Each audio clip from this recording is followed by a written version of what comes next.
তোমাদের কাছে আমি তোমাদের বুড়োদা আমার ঝুলি নিয়ে হাজির হয়েছি, ঝুলি থেকে বের করে মজার মজার গল্প শোনাতে।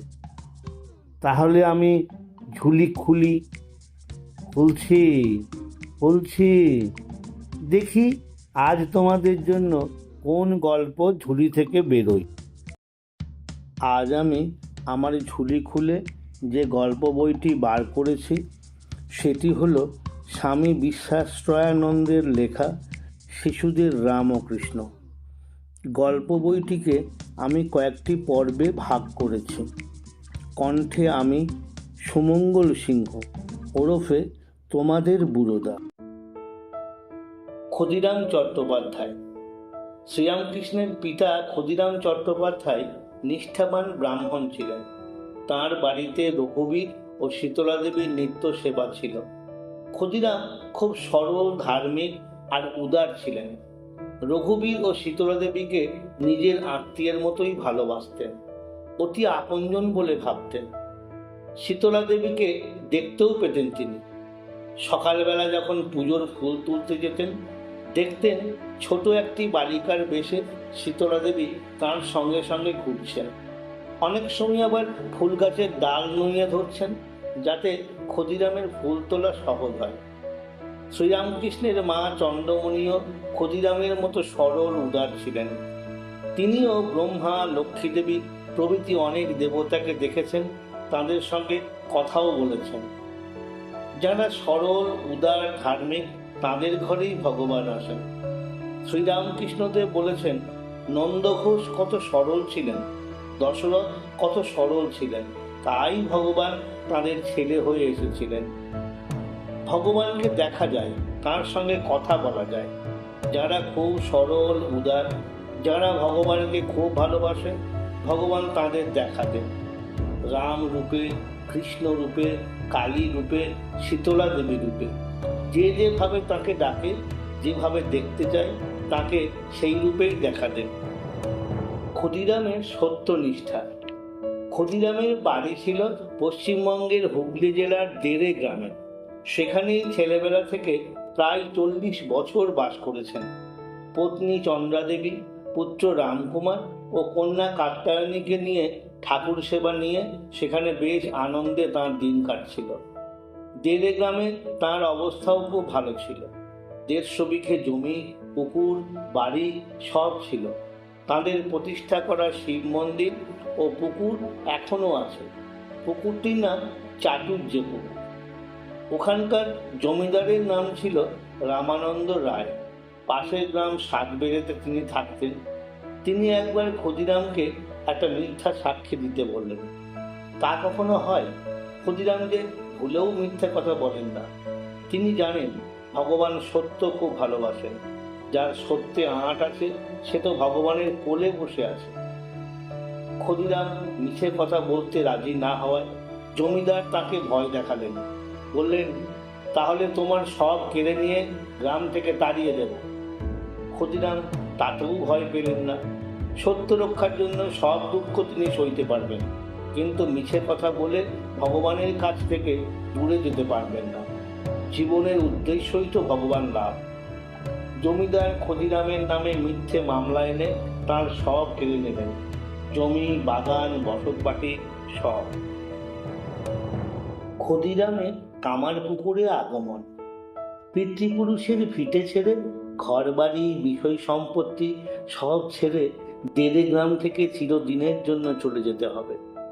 কোথায় যাবেন, গৃহদেবতাকে, স্ত্রী, পুত্র, কন্যাকে কোথায় রাখবেন, কিভাবে খাওয়াবেন, কিছুই ঠিক নেই। তবে মনে জোর আছে, রঘুবীর যা করবেন তাই হবে। তা রঘুবীরের কৃপায় ব্যবস্থা একটা হলো। দেড়ে গ্রাম থেকে মাইল 2 পূবে কামারপুকুর গ্রাম, হুগলি জেলাতেই। সেখানে সুখলাল গোস্বামী নামে ক্ষুদিরামের এক বন্ধু ছিলেন। তিনি খবর পেয়ে ক্ষুদিরামকে নিজের বাড়িতে এনে রাখলেন। বাড়ির কয়েকটি চালা ঘর তাকে ছেড়ে দিলেন, আর দিলেন 1 বিঘে 10 ছটাক ধান জমি। কামারপুকুরে এসে ক্ষুদিরামকে প্রথম দিকে খুব কষ্টে দিন কাটাতে হয়েছে। তা সত্ত্বেও ক্ষুদিরামের মনে কোনো দুঃখ নেই। আগের মতোই ভগবানের চিন্তায় মহানন্দে দিন কাটাতেন। জমি থেকে ধান ওঠা শুরু হলে দারিদ্র্য একটু কমলো। ওই বিঘেখানেক জমিতেই এত ধান ফলতে লাগলো যে তাতে সারা বছর চলে যেত।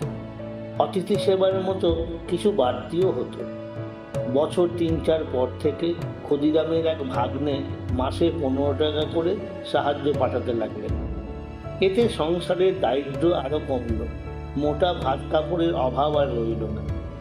কামার পুকুরে আসার পর চন্দ্রা দেবীর আর একটি ছেলে হয়।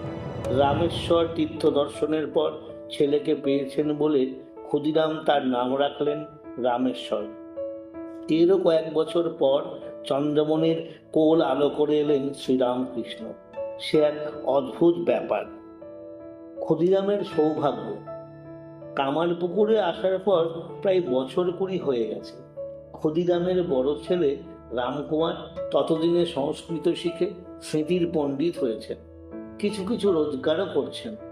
ক্ষুদিরাম নিশ্চিন্ত হয়ে আর একবার তীর্থ করতে বেরোলেন। আগের বারে রামেশ্বর গিয়েছিলেন, এবার এলেন গয়ায়।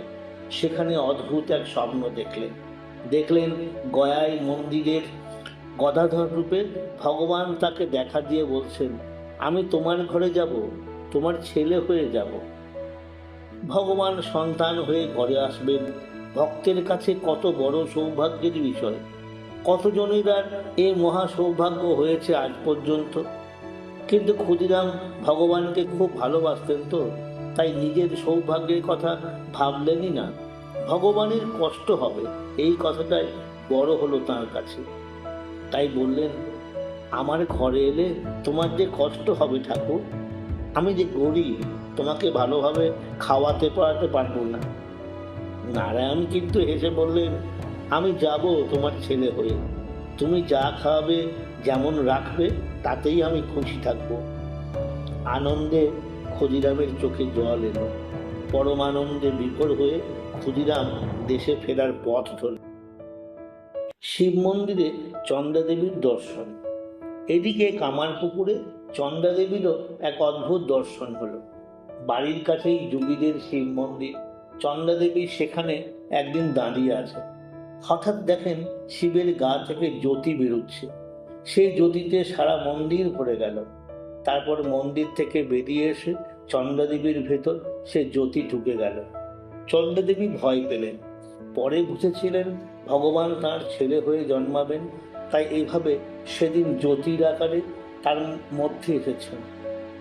ক্ষুদিরাম গয়া থেকে ফিরে এলে চন্দ্রা দেবী তাকে সব কথা বললেন। ক্ষুদিরাম ও গয়ার স্বপ্নের কথা চন্দ্রা দেবীকে শোনালেন।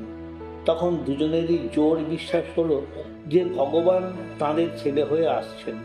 যেমন শ্রীকৃষ্ণ রূপে এসেছিলেন দেবকী ও বসুদেবের পুত্র হয়ে, যেমন রামচন্দ্র রূপে এসেছিলেন কৌশল্যা ও দশরথের পুত্র হয়ে, তেমনই আবার আসছেন তাঁদের পুত্র হয়ে। বুদ্ধ রূপে মায়াদেবী ও শুদ্ধোদনের পুত্র হয়ে, যিশু রূপে মেরি ও জোসেফের পুত্র হয়ে, আরো কত রূপে কতবারই তো ভগবান মানুষ হয়ে এসেছেন, তেমনই আবার আসছেন।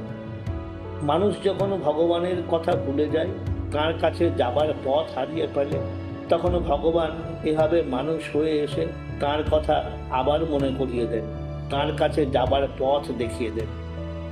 বসুদেব, দেবকী, মায়াদেবী, মেরি প্রভৃতিও ভগবানকে পুত্ররূপে পাবার আগে ক্ষুদিরাম ও চন্দ্রা দেবীর মতো কত কি দর্শন করেছিলেন। হাঁসে চড়া ঠাকুর। ভাগবতে আছে, শ্রীকৃষ্ণ যখন দেবকীর গর্ভে, তখন দেবীর মতো হয়েছিল তাঁর স্বভাব। তাঁর রূপে কারাগার যেন আলো হয়ে থাকত। শ্রীকৃষ্ণ জন্মাবার আগে তিনি কত সব দেবতাদের দেখতে পেয়েছিলেন। শ্রীরামকৃষ্ণ যখন চন্দ্রা দেবীর গর্ভে, তাঁরও সেই রকম হয়েছিল, রূপ যেন ফেটে পড়ত। আর কত সব দেবতাদের তিনি দেখতে পেতেন।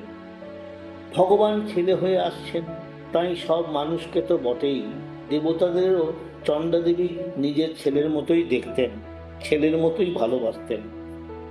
একদিন হয়েছে কি, খুব রোদ্দুর তখন, হাঁসে চড়ে এক দেবতা এসে হাজির।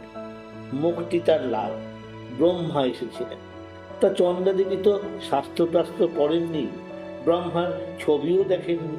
তিনি তাকে ব্রহ্মা বলে চিনবেন কি করে? ব্রহ্মার রং যে লাল তা জানবেন কি করে? তিনি ভাবলেন রোদ্দুরে এসেছেন বলে দেবতাটির মুখ লাল হয়ে গেছে। তাই আদর করে বললেন, ওরে বাপ, শ্বাসে চোরা ঠাকুর, রোদে তোর মুখখানি যে শুকিয়ে গেছে। ঘরে আমানি পান্তা আছে, দুটি খেয়ে ঠান্ডা হয়ে যা। শুনে ব্রহ্মা হেসে মিলিয়ে গেলেন। সকলকে ছেলের মতো ভালোবাসার ফলে চন্দ্রদেবী তখন প্রতিদিন বাড়ির সবাইকে খাওয়াবার পর পাড়ায় একবার ঘুরে দেখে আসতেন সবার খাওয়া হয়েছে কিনা। যদি দেখতেন কারো খাওয়া হয়নি, তাহলে তাকে বাড়ি এনে নিজের খাবার খাইয়ে দিতেন। আমার কথাটি ফুরলো, নোটে গাছটি মুড়লো। আমার কথাটি ফুরলো, নোটে গাছটি মুড়লো। আমার কথাটি ফুরলো, নোটে গাছটি মুড়লো।